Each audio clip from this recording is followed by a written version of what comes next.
Bismillahirrahmanirrahim. Assalamualaikum warahmatullahi wabarakatuh. Alhamdulillahi ala ihsani wa syukru lahu ala taufiqihi wa amtinanihi wa asyhadu an la ilaha illallah wahdahu la syarika lahu ta'ziman li sya'ni wa asyhadu anna Muhammadan abduhu wa rasuluhu da'ila ridwani. Allahumma salli alaihi wa ala alihi wa ashabihi wa ikhwani. Hadirin dan hadirat yang dirahmati oleh Allah Subhanahu wa taala, pada kesempatan yang bahagia ini di majelis yang semoga diberkahi oleh Allah Subhanahu wa taala, kita akan membahas topik yang diamanahi kepada saya, itu mempersiapkan yang pasti datang, yaitu mempersiapkan pertemuan kita dengan Allah Subhanahu wa taala, mempersiapkan kematian yang akan menghampiri kita semua. Dan insyaallah kita akan membahas hal ini melalui tafsir ayat-ayat terakhir dari surat Al-Qiyamah, yaitu dari ayat ke-26 ya, dan seterusnya, ayat ke-26 dan seterusnya.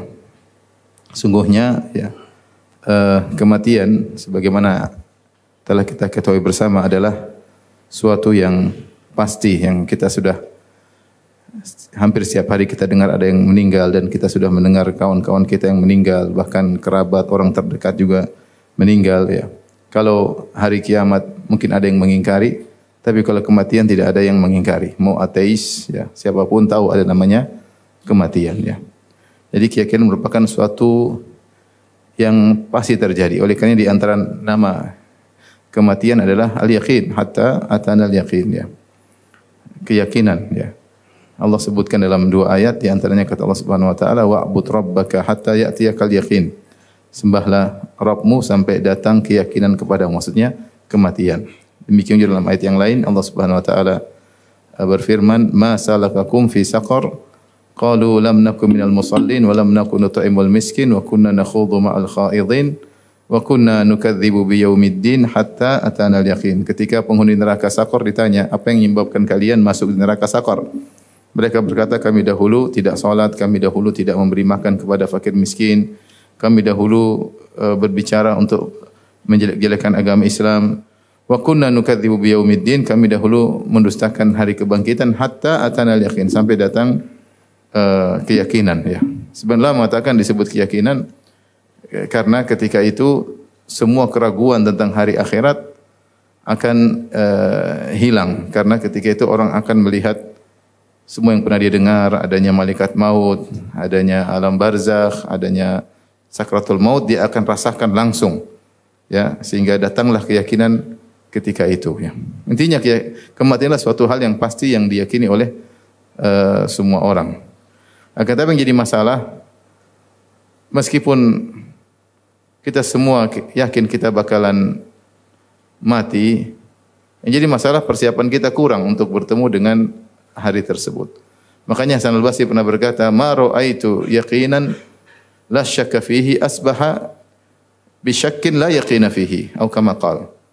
Hasan al-Basri rahimahullah taala, salah seorang imam dari kalangan tabi'in, beliau berkata, aku tidak pernah melihat sesuatu keyakinan yang tidak diragukan sama sekali, maksudnya kematian, malah menjadi suatu keraguan yang tidak diyakini sama sekali. Aku tidak pernah melihat suatu keyakinan yang tidak ada keraguan di dalamnya, malah menjadi suatu keraguan yang tidak ada keyakinan sama sekali. Maksudnya beliau ingin menyampaikan, kita meyakini adanya hari kematian, tetapi persiapan tidak ada. Persiapan tidak ada. Seakan-akan keyakinan tersebut tidak akan mendatangi kita. Seakan-akan kematian tersebut adalah suatu yang diragukan. Kalau kita yakin bahwasanya ada kematian di mana kita akan dimatikan oleh Allah, kemudian dibangkitkan, diminta pertanggungjawaban, akan dihisab. Di situ ada balasan surga atau neraka. Fariqun fil jannah wa fariqun fis sa'ir. Sekelompok di surga, sekelompok di neraka. Seharusnya kita persiapan, ya. Seharusnya kita persiapan. Tapi kenyataannya bahwasanya keyakinan tersebut seakan-akan adalah suatu keraguan. Makanya disebutkan dalam riwayat ketika Umar bin Abdul Aziz rahimahullah taala berkhutbah, kemudian mengatakan, sungguhnya kita ini akan meninggal, kemudian akan dibangkitkan, ya. Jika kita mengingkari hal tersebut, innalah halka, kita akan binasa. Tapi kalau kita meyakini hal tersebut, bahwasanya kita akan mati, kemudian dimintai pertanggungjawaban, kemudian diberikan balasan, Kalau kita yakin innalah hamqa, sungguhnya kita ini semua orang-orang pandir. Kemudian dia turun dari mimbarnya.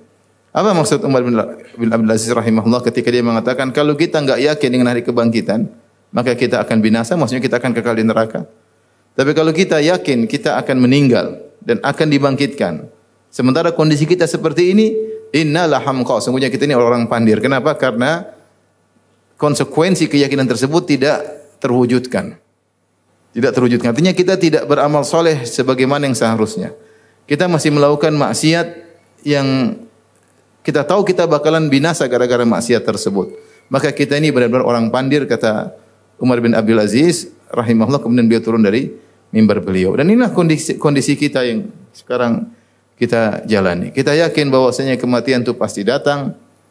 Kita tahu bahwa itu adalah kondisi yang sangat berat dihadapi oleh seorang manusia. Ya. Kalau kita sakit aja kita takut, ya.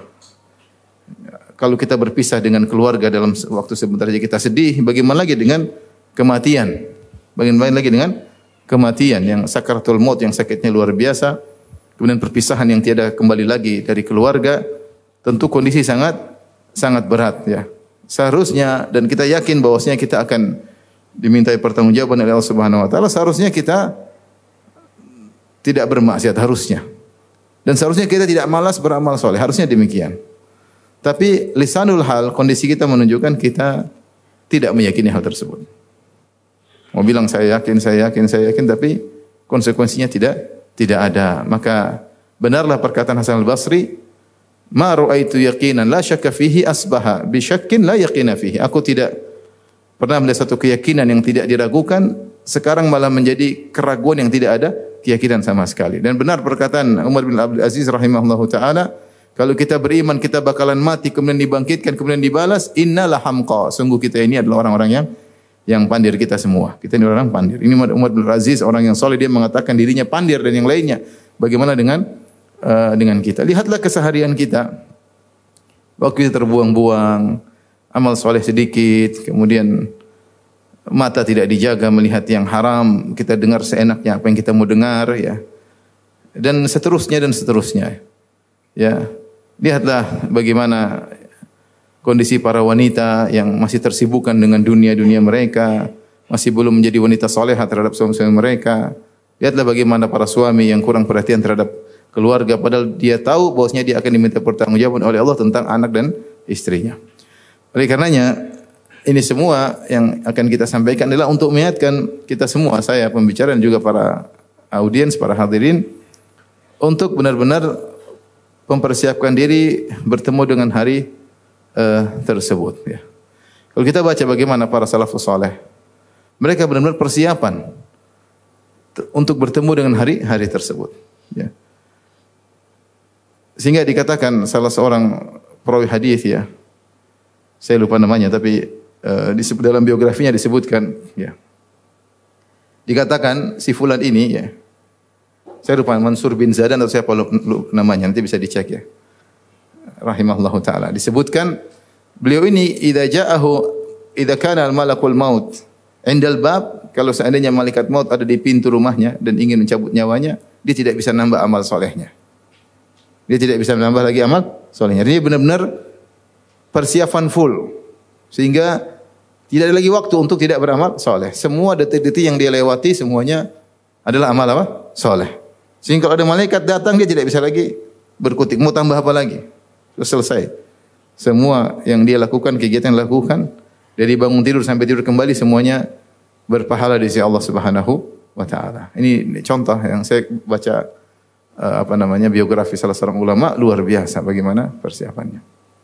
Ya. Demikian juga kita ulama sekarang aja, ulama yang kita lihat langsung bagaimana mereka benar-benar waktu mereka benar-benar berharga.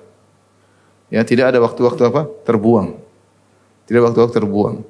Benar-benar mereka menghabiskan waktu untuk persiapan hari akhirat.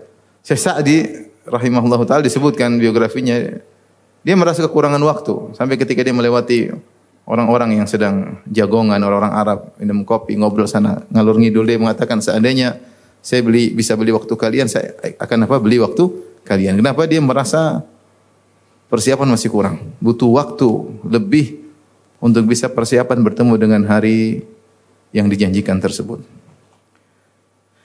Syekh Abdul Razak hafizahullah pernah cerita sama saya tentang Syekh Bakar bin Abdullah Abu Zaid rahimahullah, sudah meninggal dunia.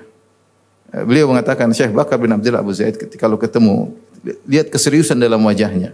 Ya, bahwasanya seakan-akan ada proyek-proyek akhirat yang banyak di hadapan dirinya, sehingga dia benar-benar selalu serius untuk hari akhiratnya. Untuk hari akhiratnya. Dan kita lihat bagaimana Syekh Abdul Razak hafizahullah taala benar-benar waktu beliau manfaatkannya. Di pesawat beliau baca Quran, bahkan naik helikopter beliau baca Al-Quran. Kemudian bahkan ketika di MRI beliau juga baca Al-Quran. Bahkan tatkala sedang berobat beliau juga baca Al-Quran. Masya Allah ya. Waktu benar-benar berharga bagi mereka karena mereka tahu bahwasanya hari tersebut akan tiba. Nah itu seharusnya kita juga rasakan. Kita ini makin bertambah umur kan. Bertambah umur. Kita introspeksi diri, coba kita 20 tahun lalu atau 10 tahun lalu dengan sekarang. Kalau masih sama saja berarti kita ini nuntut ilmu percuma, enggak ada progres dalam keseharian kita. Baik bapak maupun ibu-ibu.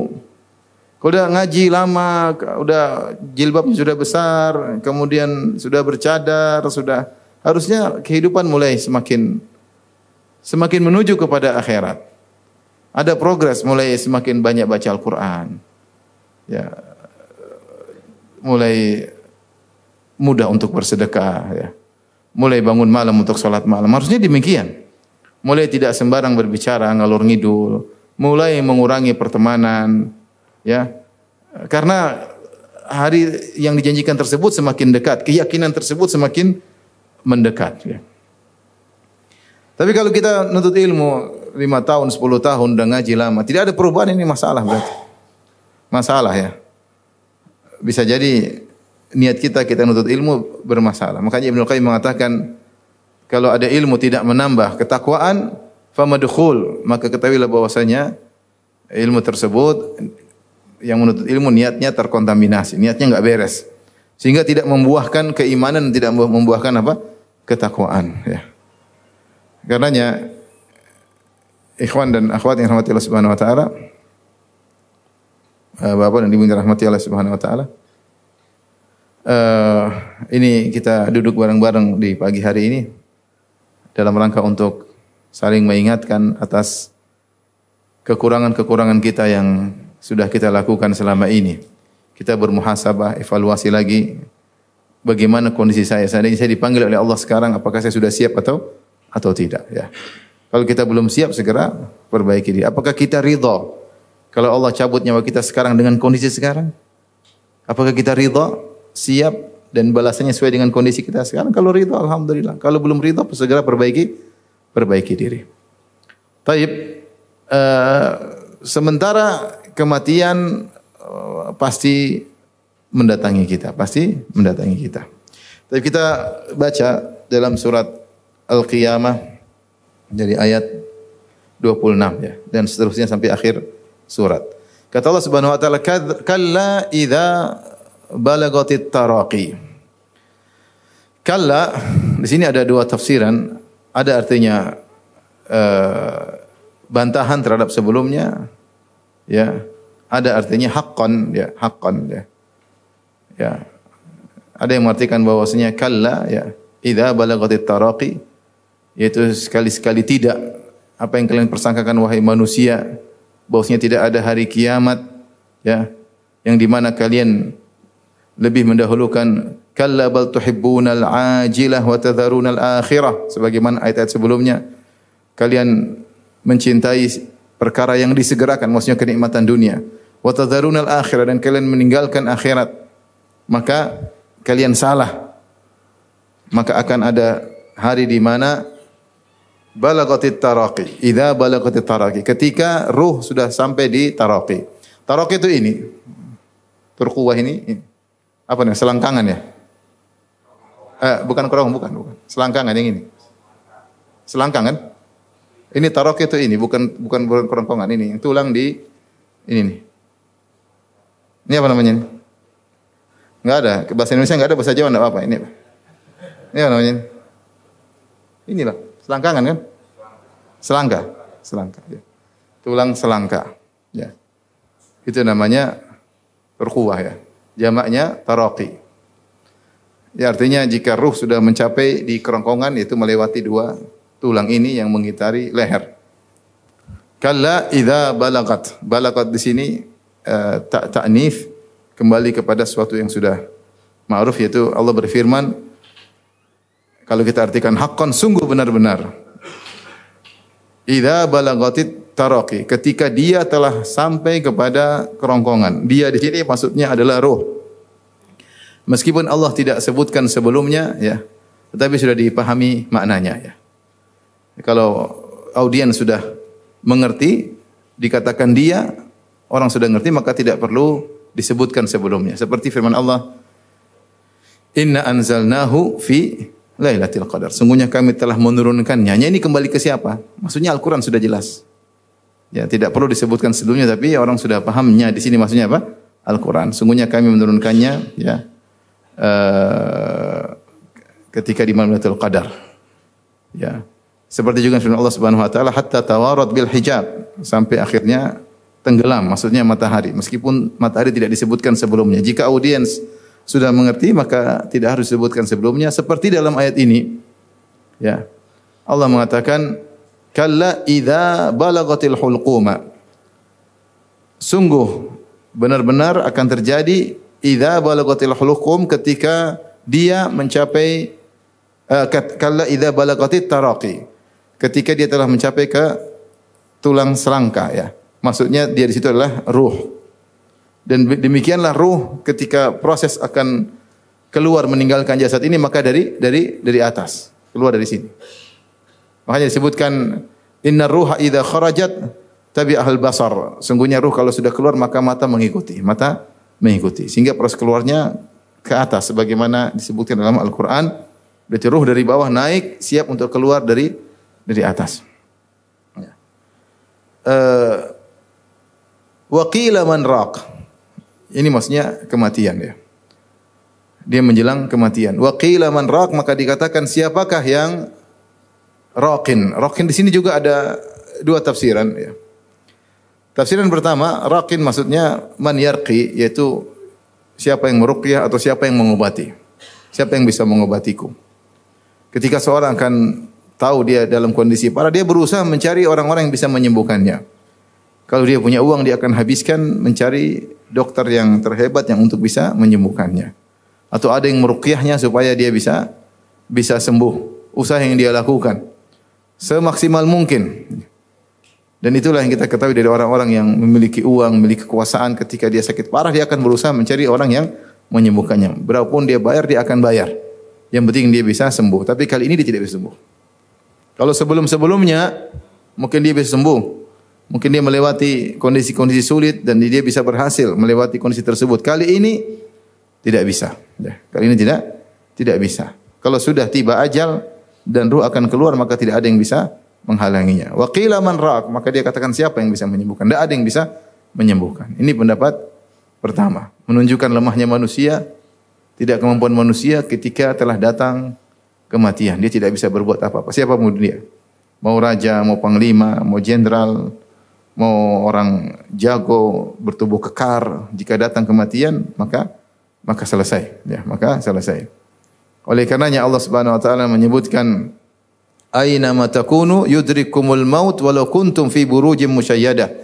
Dimanapun kalian berada maka kalian akan dikejar oleh kematian meskipun kalian berada di benteng yang kokoh, di bangunan yang tinggi.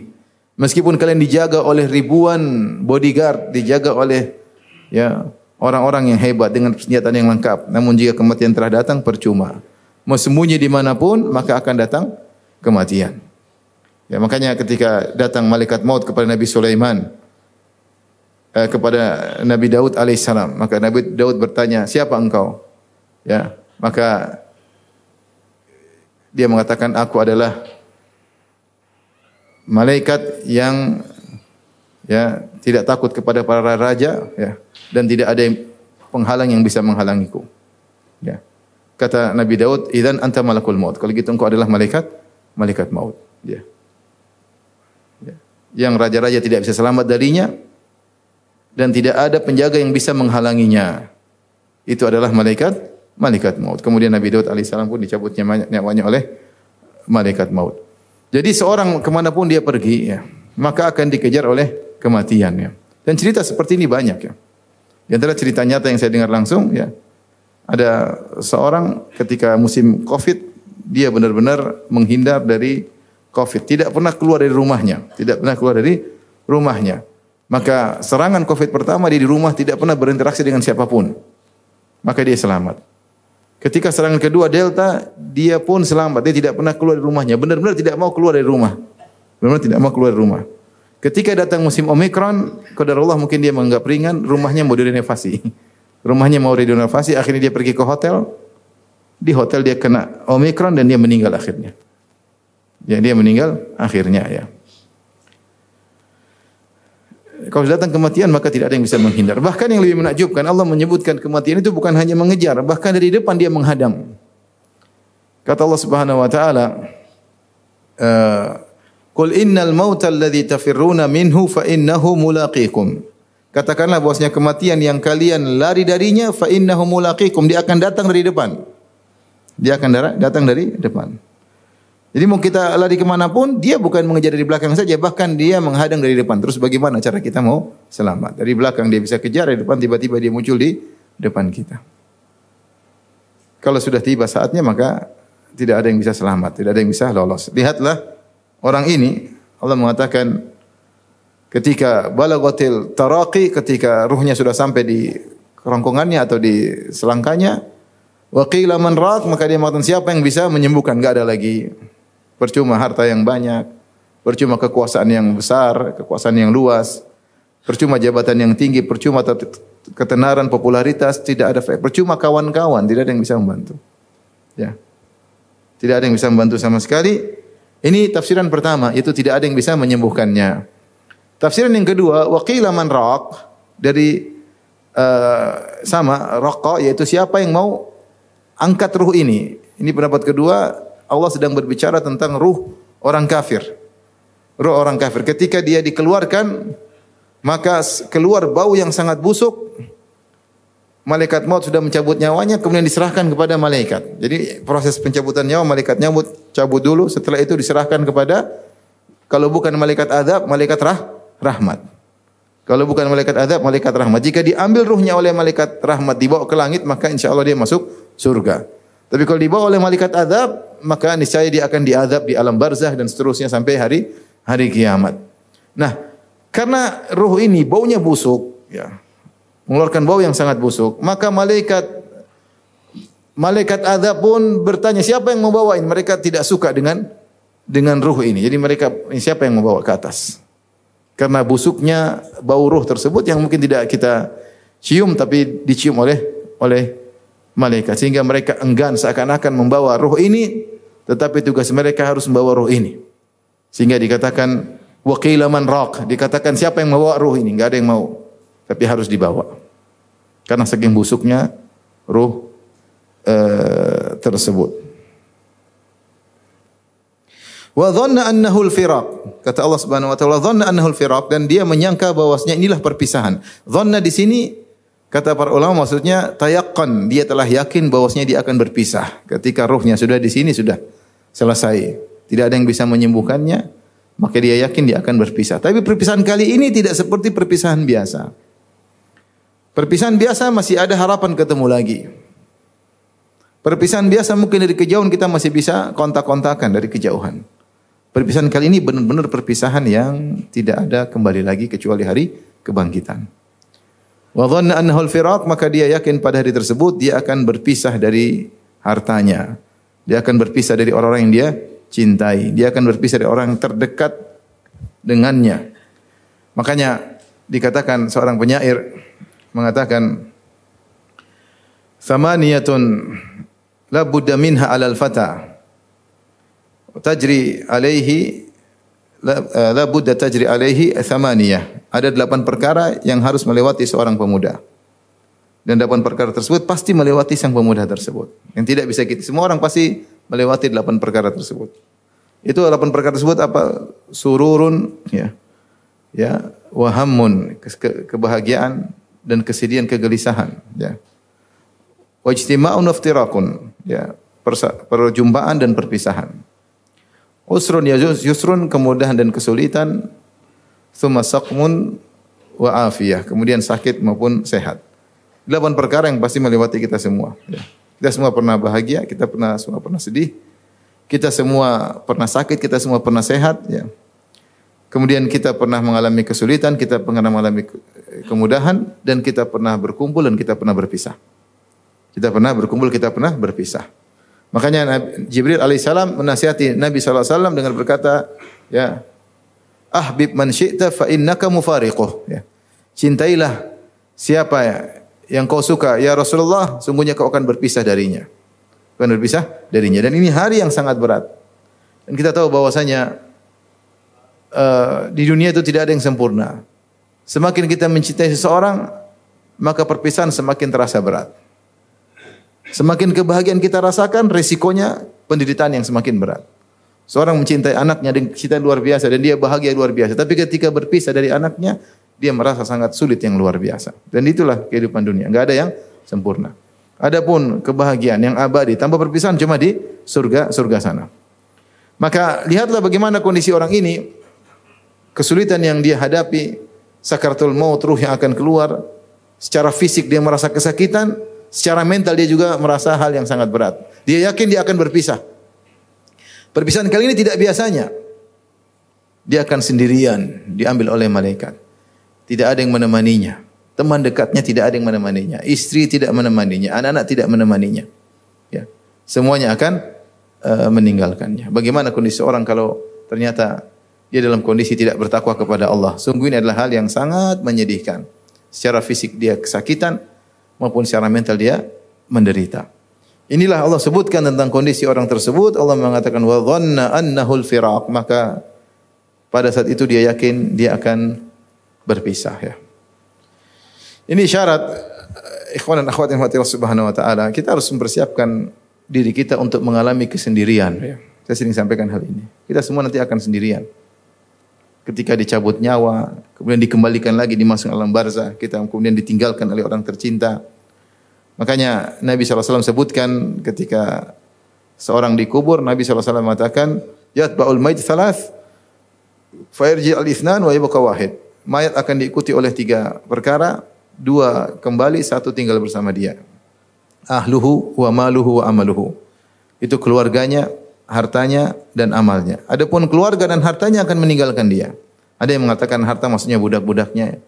Ya, kalau kita bilang harta maksudnya adalah mobilnya, kekayaannya, semua akan dia tinggalkan. Ya. Mungkin sebagian hartanya ikut ke kuburan, mobilnya orang ngantar dia pakai mobil dia. Ya. Atau pembantunya ikut mengantarnya, kalau dia punya budak zaman dulu ikut mengantarnya, keluarganya, istrinya, anak-anaknya. Namun semuanya akan balik, meninggalkan dia sendirian. Ya. Ini akan kita alami semuanya, ya. Yang istri dulu mengatakan kita hidup semati, sehidup semati, ternyata semati sendirian, tidak ada sehidup apa? Semati. Dia tidak mau mati sama kita, ya. Dia akan meninggalkan kita. Entah istri tersebut akan menjanda sampai meninggal, atau dia nikah lagi sama laki-laki lain kemudian melupakan kita. Ya. Kalau ternyata laki-laki tersebut lebih soleh daripada kita, dia bilang kurang ajar dulu suami saya yang dulu. Dan kita akan sendirian. Anak-anak yang kita cintai pun akan meninggalkan. Ini kenyataan pahit yang akan kita alami semua. Dan di antara kesedihan yang Allah sebutin, atau Nabi SAW sebutkan, yaitu mayat mendengar derap langkah kaki yang meninggalkan dia. Jadi kesedihan tersebut dia rasakan.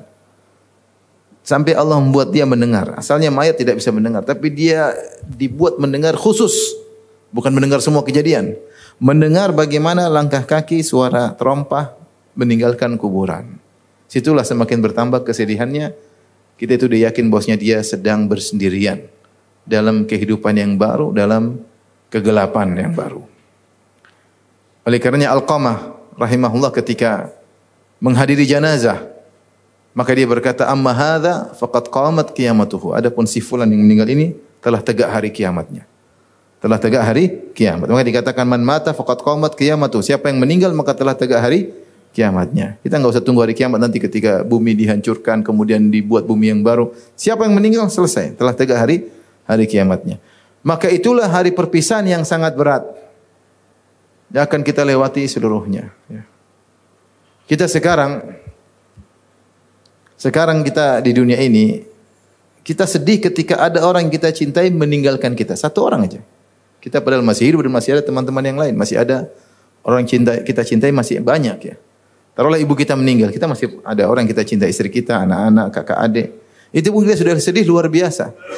Bagaimana pahitnya ya kehidupan ketika itu. Bagaimana lagi kalau kita yang meninggal dan kita meninggalkan semua orang. Tidak ada teman ngobrol, tidak ada teman-teman bercengkrama. Masa-masa yang lewat, yang indah lewat semuanya ya. Oleh karenanya kata Allah wa dhanna annahu al-firaq, maka dia yakin itu adalah perpisahan yang sungguhnya, perpisahan yang sungguhnya. Dia yakin akan segera berpisah dari dunia ini. Kemudian Allah berfirman, wal tafatis saqu bis-saq. Maka sak menempel pada sak yang lain. Sak ini secara bahasa artinya betis. Ketika itu betis menempel pada betis yang lain, ya. Ada beberapa tafsiran tentang hal ini. Ada yang mengatakan ketika seorang mau meninggal dia sudah tidak berkutik, sudah betisnya tidak bisa dia gerakkan seenaknya. Betisnya otomatis menempel dengan yang lainnya. Kekuatan hilang seluruhnya ketika itu. Ada yang mengatakan betisnya mengering. Ada yang mengatakan kalau betisnya terbuka diikat dengan kain kafan sehingga tempel ini tidak bisa apa-apa. Dia tidak berkutik. Wal taffatis saqu bis-saq. Ini tafsiran pertama berdasarkan zahir ayat. Tafsiran kedua, mereka menafsirkan ini adalah kiasan karena sak dalam bahasa Arab terkadang maknanya adalah kesulitan yang berat. Seperti dikatakan dalam bahasa Arab, qamatil harbu ala saqin. Perang dalam kondisi sudah bergejolak berat. Jadi sak maknanya apa? Berat. Dan orang Arab tidak mengungkapkan sesuatu yang berat dengan sak kecuali sudah sangat berat sekali. Kecuali sudah sangat berat sekali. Makanya ini kondisi digambarkan oleh Allah Subhanahu wa taala. Kalau kita tafsirkan dengan tafsiran kedua, wal taffatis saqu bis-saq, maksudnya kesulitan menempel kesulitan, yaitu kesulitan yang bertumpuk-tumpuk. Kepayahan yang bertumpuk-tumpuk yang dialami seseorang ketika akan meninggal dunia. Di antaranya kesulitan tersebut adalah kesulitan meninggalkan orang-orang yang dia cintai. Kesulitan meninggalkan dunia yang selama ini sudah dia kumpulkan. Yang dia sudah bersusah payah mengumpulkan dunia tersebut ternyata harus dia tinggalkan. Itu berat ya. Kesenangan yang selama ini dia rasakan dia harus apa? Tinggalkan. Itu berat. Kemudian bertemu dengan keberatan kedua, yaitu dia harus dicabut nyawanya untuk diminta pertanggungjawaban, untuk ditanya oleh mungkar dan nakir, maka berkumpullah kesulitan dengan apa? Kesulitan. Ini pendapat ini. Ada yang mengatakan bahwasanya wal tafatis saqu bis-saq itu kesulitan ketika sakaratul maut, dia mengalami kesulitan sebelum mati. Kemudian kesulitan ketika ihtidar, ketika nyawa dicabut. Kesulitan berkumpul dengan kesulitan. Tafatis saqu bis-saq. Bukan sembarang kesulitan, kesulitan yang sangat berat ya. Ya tidak usah kita sebagian kita terkena waktu kena Covid, sakitnya kayak apa? Saya alhamdulillah ditakdirkan kena Covid, Omikron tapi itu pun pusing kepala, badan pegel semua. Sakit enggak enak luar biasa. Alhamdulillah saya cuma rasakan mungkin cuma sehari. Karena segera dibawa rumah sakit kemudian disuntik alhamdulillah kemudian hilang. Tapi bagaimana orang yang sampai seminggu 2 minggu sakitnya sangat tidak menyenangkan. Bagaimana orang yang susah bernapas, saturasi oksigennya sangat rendah, sulit sehingga dia susah mencari nafas. Dia mengalami kesakitan yang luar biasa. Itu semua adalah penyakit-penyakit yang mungkin masih bisa dihadapi. Ini kematian, sakaratul maut, nyawa dilepas dari raga. Makanya Allah mengatakan wal tafatis saqu bis-saq, maka menempellah kesulitan dengan kesulitan yang lain, kesulitan yang sangat berat ya. Kesulitan meninggalkan dunia dan kesulitan untuk menghadapi hari akhirat. Oleh karenanya ikhwan, dunia ini kalau antum punya kelebihan harta jangan terlalu bermewah-mewah, jangan ya. Nanti antum berat meninggalkan meninggalkannya. Kalau bikin rumah jangan terlalu mewah. Kalaupun punya uang bikin kolam renang jangan terlalu mewah. Nanti ninggalinnya berat. Waduh, sudah indah-indah saya bikin, ternyata saya mati ya, berat. Kalau beli jam jangan terlalu mahal ya. Nanti meninggal, aduh jamnya mahal sekali, meninggal gimana?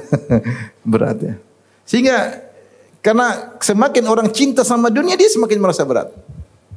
Otomatis semakin dia namanya saya katakan tadi, kaidah dalam dunia ini, semakin kita cinta kepada suatu, semakin berat perpisahan, ya atau tidak? Itu sudah jelas. Kalau antum sangat cinta sama istri, perpisahan berat atau tidak? Tapi kalau antum tidak cinta, perpisahan alhamdulillah. Sudah selesai. Kalau antum cinta berat. Antum cinta sama orang tua, semakin cinta orang tua dipanggil Allah semakin berat. Kesedihan luar biasa. Sakit hati ini ketika yang kita cintai kita harus berpisah darinya. Demikian juga dunia. Kalau seorang semakin cinta dari dunia, diambil Allah sedikit, dia sedihnya luar biasa. Kenapa? Cintanya kepada ini terlalu dalam. Kita di dunia saja, dunia kita diambil, kita sakit hati. Ada sesuatu yang kemudian misalnya mobil kita cintai ketabrak, enggak usah ketabrak, kegores saja sakit hati. Seakan-akan hati kita yang tergores. Bagaimana kalau kemudian kecelakaan? Oh, sakit. Karena ini kita cinta luar biasa. Nah, bagaimana kalau kita meninggalkannya selama-lamanya? Kita tinggalkan dan tidak ada gantinya. Kalau kita belum meninggal, kita masih bisa cari gantinya. Apapun yang kita tinggalkan, mungkin masih bisa kita cari gantinya. Tapi kalau ketika meninggal, tidak ada lagi gantinya.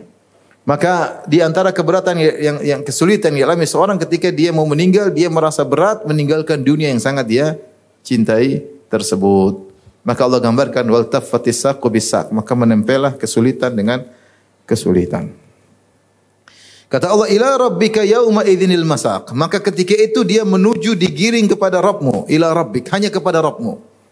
Didahulukan penyebutan ila rabbik untuk menunjukkan ini semua sekarang dia menjadi aturan Allah. Sudah dia pasrah. Selanjutnya sampai surga dan neraka dia enggak bisa keluar aturan. Kita sekarang di dunia kita mau bikin aturan ini, mau ngatur orang, mau rubah aturan, mau melanggar aturan kita bisa. Selama kita punya kekuasaan. Selama kita mungkin mau jahat, kita bisa rubah aturan, kita bisa bikin aturan, kita bisa melanggar aturan, kita mau melakukan yang semau kita. Di dunia. Apalagi kalau orang hebat, orang memiliki kekuasaan, dia mau bikin apa sih terserah dia. Tapi ketika dia meninggal, lepaslah semua aturan, ila rabbika. Tidak ada aturan kecuali aturan siapa? Allah. Ila rabbika yauma idzin, maka kepada Rabbmu ketika itu al-masak. Al-masak itu maknanya adalah digiring. Beda dengan qaud ya, atau kalau bahasa Arab kalau kita menuntun orang namanya yaqudu, kita menuntun orang. Kalau kita digiring namanya yusaqu, kita di apa? Digiring. Jadi al-masak maksudnya kita di depan terus di belakang giring. Itu namanya apa? Al-masak. Jadi ila rabbika yauma idzil masak, maka ketika hari itu kau pasrah di depanmu dan ada yang di belakang yang menggiring menuju Allah Subhanahu wa taala. Ikuti semua aturan. Enggak bisa apa-apa. Masuk dalam alam barzah. Kemudian tiba-tiba ada himpit, ada kegelapan. Dalam alam barzah ada kegelapan. Setelah kegelapan ada dhammatul khabar, himpit. Kemudian direnggangkan. Kemudian datang malaikat munkar dan nakir. Kita pasrah aja, ikut aturan. Enggak bisa apa-apa. Enggak bisa kabur, enggak bisa lari, enggak bisa. Tinggal ditanya malaikat munkar dan nakir. Bisa dijawab, dapat tibat, enggak bisa jawab, dihantam. Kemudian kita dibangkitkan, kita ikut aturan. Dibangkitkan dalam kondisi bertelanjang, ya, telanjang tidak berpakaian dan tidak beralas kaki. Ya. Tuhsyaruna yaumal qiyamati hufatan uratan ghurlan buhman. Tidak beralas kaki, tidak berpakaian, belum disunat, tidak bawa apa-apa, ikut aturan. Dikiring menuju padang mahsyar, diturunkan mati, enggak bisa berkutik. Enggak ada aturan sedikit pun. Bahkan Allah mengatakan pada hari tersebut, Anal Malik, aina mulukul ardi? Aku adalah sang raja hari ini. Mana raja-raja dunia? Enggak ada yang berani. Enggak ada aturan yang berlaku ketika itu kecuali aturan siapa? Allah. Ila rabbika, kepada Rabbmu. Yauma idzil masaq. Kau digiring menuju Rabbmu dengan aturan Allah Subhanahu wa taala. Enggak bisa berkutik. Ini kondisi orang ketika akan meninggal dunia. Maka setelah itu maka Allah sebutkan tentang binasanya orang ini. Allah mengatakan fala saddaqa wala shalla. Lihatlah bagaimana di dunia dulu. Ini tentang ruh orang kafir. Fala saddaqa wala shalla. Dia dulu tidak membenarkan Al-Quran, tidak membenarkan Nabi Muhammad SAW, tidak membenarkan berita tentang hari akhirat, tidak membenarkan janji-janji Allah, tidak membenarkan ancaman-ancaman Allah. Fala saddaq, dia tidak benarkan. Yang pertama. Yang kedua, wala shalla, dia tidak salat. Tidak salat. Ini menunjukkan salat ni ibadah yang sangat agung, ikhwan. Ibadah yang sangat agung, salat. Sungguh beruntung orang yang dibuat cinta dengan salat. Sebab Nabi SAW, ya, wa ju'ilat qurratu aini fi salat. Kata Nabi SAW, dijadikanlah kebahagiaanku pada salat. Rasulullah SAW kalau mau salat, Rasulullah SAW berkata, ya Bilal arih Nabi salat. Wahai Bilal, istirahatkanlah kami. Ya, rilekskanlah kami dengan apa? Dengan salat. Ya, dengan salat.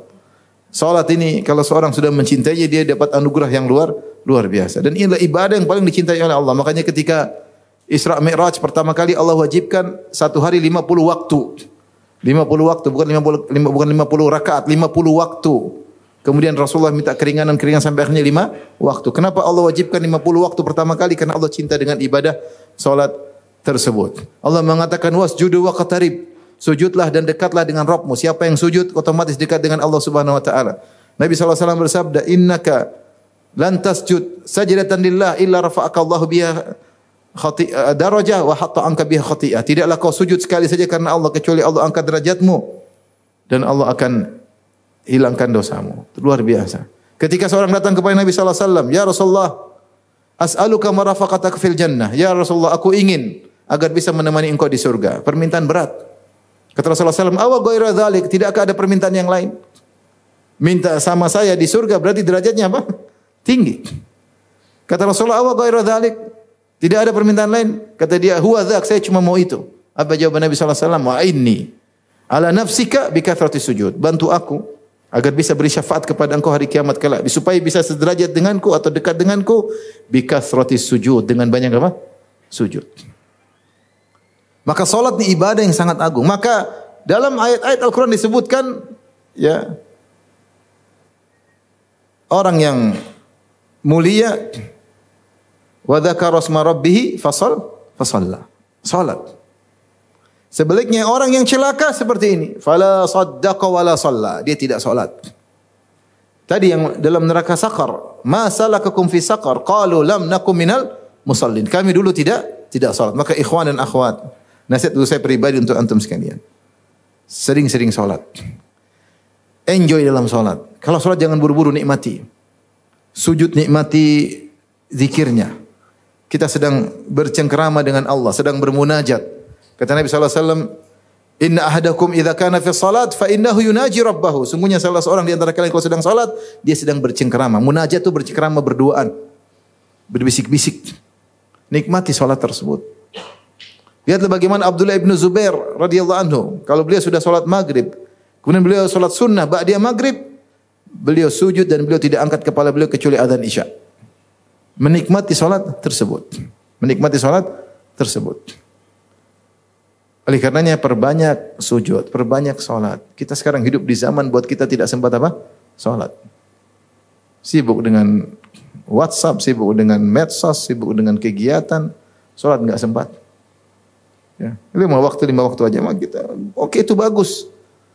Tapi kita butuh banyak salat. Salat ini luar biasa. Makanya orang ini dicela kenapa? Di antaranya fala saddaqa wala shalla. Dia dulu tidak membenarkan, dia mendustakan. Dia tidak membenarkan. Wala shalla, dan dia tidak salat. Dia tidak salat. Walakin kadzdzaba wa tawalla, akan tapi dia dulu mendustakan dan dia berpaling. Mendustakan dan dia berpaling. Dia sudah tidak membenarkan, kemudian juga dia mendustakan dan dia tidak salat dan dia berpaling. Thumma dhahaba ila ahlihi yatamatta. Sudah begitu dia kalau pulang ke rumah yatamatta, jalan yatabakhtar, sombong. Yatamatta itu menjulurkan, dia jalan sambil menjulurkan mungkin kepalanya, mungkin tangannya, menunjukkan dia jalan dengan penuh kesombongan. Dan ini sebagaimana Allah sebutkan dalam ayat yang lain, ya. Seperti Allah mengatakan, ya, dalam surat yang Allah mengatakan subhanahu wa ta'ala, innahu kana fi ahlihi masrura. Dia dahulu ketika di keluarganya di dunia senang-senang aja, ya. Ya. Senang-senang aja. Bangga, sombong, ya. Sudah melakukan banyak kesalahan, senang-senang bahkan sombong. Maka ini aneh orang ini, sudah mendustakan, tidak membenarkan, berpaling, tidak salat, kemudian pulang ke rumah dengan sombong. Setelah itu Allah berkata, aula laka fa aula. Celaka engkau dan celaka engkau. Thumma aula laka fa aula. Kemudian celaka engkau, kemudian celaka engkau. Kata para ulama di sini Allah sebutkan 4 celaka, celaka. Kata Allah Subhanahu wa taala, aula laka fa aula. Thumma aula laka fa aula. Jadi 4 celaka. Kenapa? Karena dia la saddaqa wa la shalla, kadzdzaba wa tawalla. 4 kesalahan yang dia lakukan, maka 4 kecelakaan yang akan dia rasakan. Dan ini dalil bahwasanya kalau Allah mengadab maka adabnya detail. Adabnya detail. Masing-masing pelanggaran ada adabnya tersendiri. Masing-masing pelanggaran ada adabnya tersendiri. Ya. Fa akhadhahu Allahu nakal al-akhirati wal ula. Ketika Allah menyebut tentang Firaun, kata Allah Subhanahu wa taala, Allah pun menghukum Firaun dengan siksaan pertama, siksaan terakhir dan siksaan pertama. 2 siksaan. Maka Allah menjelaskan kenapa Firaun disebut dalam ayat tersebut 2 kali siksaan, karena 2 kesalahan yang dia lakukan, ya. Ada yang mengatakan karena pertama dia mengatakan saya adalah Tuhannya Mesir, alaisa li mulku Misra wa hadhil anharu tajri min tahti, bukankah saya raja Mesir, ya, dan di atas sungai-sungai yang di bawah. Dia waktu itu masih ngaku sebagai Tuhan Mesir. Kemudian dia semakin sombong dia mengatakan ana rabbukumul a'la, aku adalah Tuhan kalian yang paling hebat. Kalau Tuhan-Tuhan selainku saya yang paling apa? Jago. Maka dia disiksa dari perkataan pertamanya dan disiksa dari perkataan keduanya. Maka ini dalil bahwasanya Allah Subhanahu wa taala kalau menyiksa, mengadab maka detail sesuai dengan dosa-dosa yang dilakukan. Maka saya Allah berfirman, ayahsabul insanu ayyutraka sudah. Apakah manusia menyangka dia akan dibiarkan begitu saja? Sudah maksudnya dibiarkan begitu saja tanpa diperintahkan, tanpa dilarang, tanpa diminta pertanggungjawaban, tanpa dibangkitkan untuk ditanya. Dia menyangka hidup seenaknya di dunia saja kemudian selesai urusan. Maka Allah bantah, alam yakun nutfatan min mani yumna. Bukankah dia dahulu hanyalah setes mani, nutfah. Nutfah dari air mani yang dikeluarkan. Artinya dia dulu dari air mani yang hina, yang dipancarkan. Tsumma kana alaqatan fa khalaqa fa sawwa. Kemudian dia berubah dari air mani menjadi alaqah, segumpal daging. Kemudian Allah sempurnakan penciptaannya. Faja'ala minhu zawjaini dzakara wal untha. Kemudian Allah jadikan darinya air mani tersebut, ya, dari pertemuan air mani dan sel ovum, lelaki maupun wanita. Alaysa dzalika biqadirin ala ayyuhiyal mauta. Bukankah Allah yang menciptakan dia dari tiada menjadi ada, mampu untuk membangkitkannya? Maka ini akhir dari surat Al-Qiyamah yang beri peringatan kepada kita tentang bagaimana kondisi kematian, ya. Seorang yang tidak bertakwa kepada Allah, dia akan merasakan kesakitan, ketakutan, kekhawatiran luar biasa yang berat akan dia rasakan. Ini sebabnya karena dia lupa atau pura-pura lupa bahwasanya dia akan dibangkitkan. Makanya Allah mengatakan setelah itu, ayahsabul insanu ayyutraka sudah. Yang buat dia seperti itu sehingga dia disiksa seperti itu ketika sakaratul maut, belum lagi di neraka jahanam. Allah baru cerita tentang bagaimana proses kematiannya. Dia sudah menderita. Kenapa? Karena dia merasa bahwasanya dia tidak dibangkitkan, atau dia lupa akan hal tersebut. Dia lupa bahwasanya dia akan dihisab. Makanya Allah berfirman, innal ladzina yadhilluna an sabilillah lahum adzabun syadidun bima nasu yaumal hisab. Sungguhnya orang-orang yang tersesat dari jalan Allah Subhanahu wa taala, bagi mereka azab yang pedih. Kenapa? Karena mereka lupa dengan yaumul hisab, dengan hari perhitungan.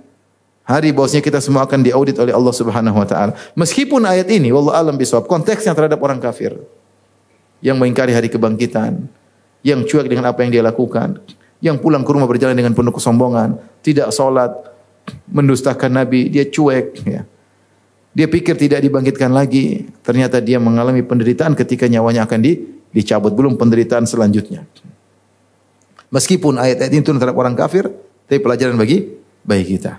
Sejauh mana kita mengikuti gaya mereka, sejauh itu pula akan kita merasakan penderitaan. Berbanding lurus. Semakin kita lupa dengan yaumul hisab, semakin kita tidak persiapan. Semakin kita tidak persiapan, maka kita semakin payah ketika ketemu dengan hari tersebut. Maka sudah waktunya ikhwan dan akhwat yang rahmati Allah Subhanahu wa taala, kita serius menjalani kehidupan ini.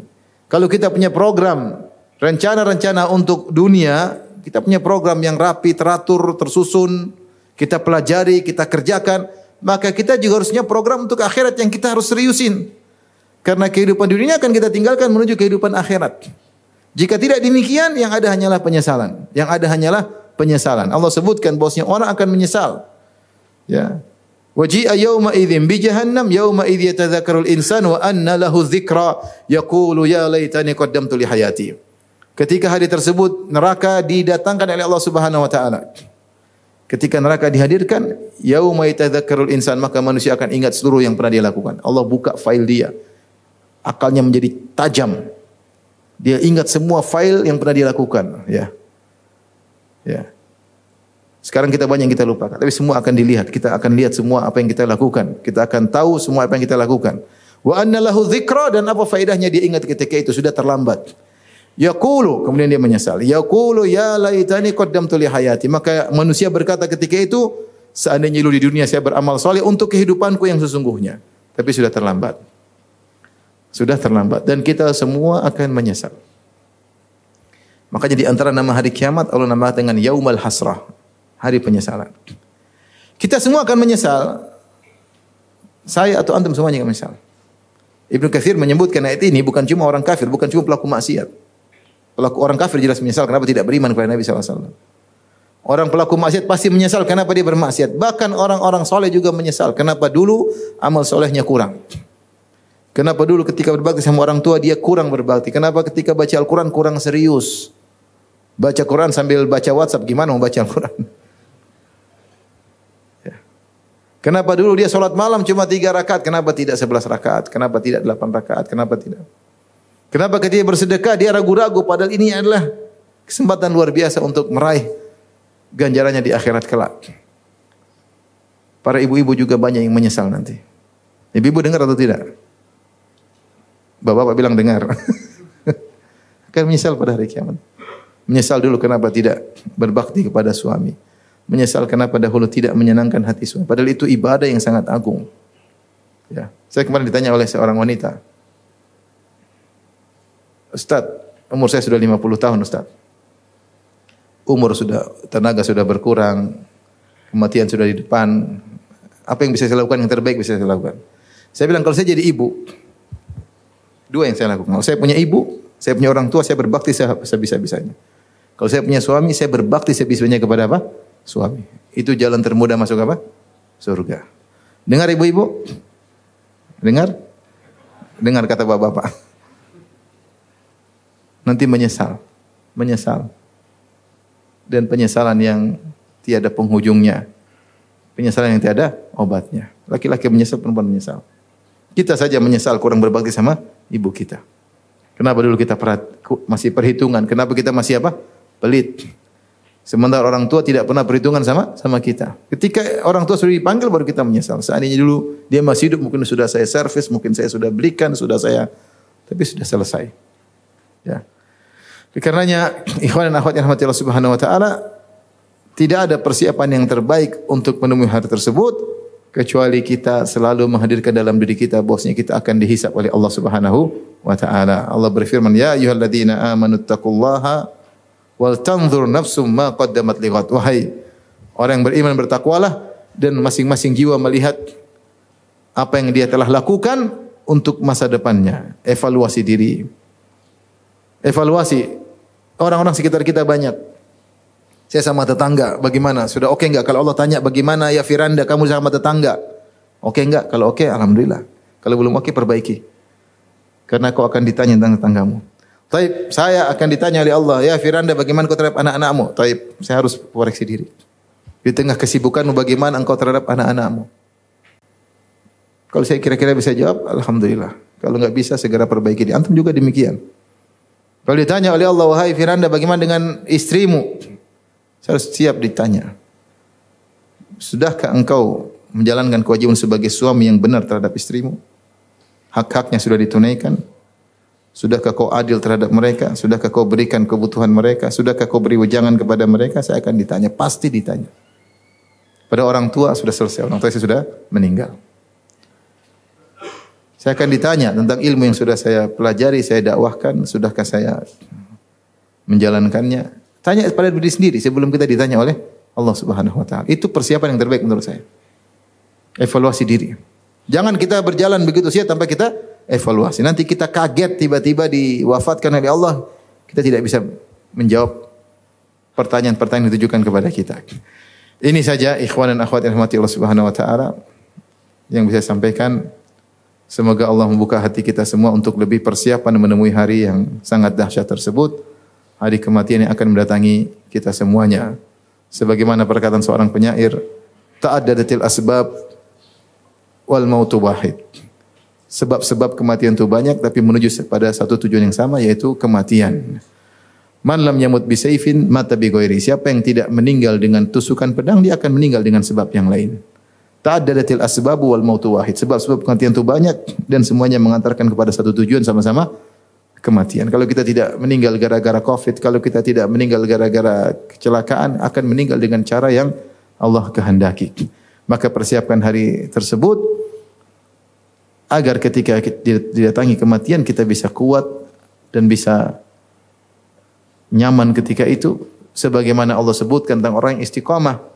Innal ladzina qalu rabbuna Allahu tsumma istaqamu tatanazzalu alaihimul malaikatu alla takhafu wa la tahzanu. Sungguhnya orang-orang yang berkata kami beriman, kemudian mereka istiqamah, lihat bagaimana ketika mereka meninggal, tatanazzalu alaihimul malaika, maka turunlah malaikat turun kepada mereka dengan berkata alla takhafu wa la tahzanu, jangan takut dan jangan bersedih. Wa absyiru bil jannati allati kuntum tu'adun, bergembira dengan surga yang dijanjikan kepada kalian. Maka dia menjalani proses ikhtidar, pencabutan nyawa dengan nyaman. Kenapa? Selama ini di dunia dia beriman dan dia istiqamah. Sampai kata Nabi sallallahu alaihi wasallam dalam hadis, man ahabba liqa Allah, ahabballahu liqa'ahu. Wa man kariha liqa Allah, karihallahu liqa'ahu. Siapa yang suka untuk bertemu dengan Allah, maka Allah pun suka bertemu dengan dia. Dan siapa yang tidak suka bertemu dengan Allah, Allah pun tidak suka bertemu dengan dia. Bagaimana kondisi ini? Nabi menjelaskan kepada Aisyah, bukan masalah takut kematian, berarti benci kematian. Tetapi kata Nabi, kata Aisyah mengatakan, ya Rasulullah, bukan kita semua takut kematian? Bukan begitu maksudnya wahai Aisyah. Ini bukan masalah takut kematian, tidak. Takut kematian perkara yang biasa, tabi'i. Tapi kata Rasulullah SAW, jika seorang sakratul maut dan ihtidar, maka diberi kabar gembira kepadanya, bahwasanya kau akan masuk surga, kau akan wala takhafu wala tahzanu, jangan khawatir, jangan bersedih. Ketika itu pun dia segera ingin masuk surga dan dia rindu untuk bertemu dengan Allah. Ketika itu Allah pun rindu bertemu dengan dia. Adapun sebaliknya, kalau ternyata tukang maksiat, maka dia perlihatkan kepada dia bagaimana azab di neraka jahanam, diperlihatkan tempatnya di neraka jahanam, maka dia pun benci dan takut, tidak mau bertemu dengan adab tersebut. Maka ketika itu Allah pun benci bertemu dengan dia. Demikian saja apa yang saya sampaikan. Kalau ingin mohon maaf. Wabillahi taufiq hidayah. Assalamualaikum warahmatullahi wabarakatuh.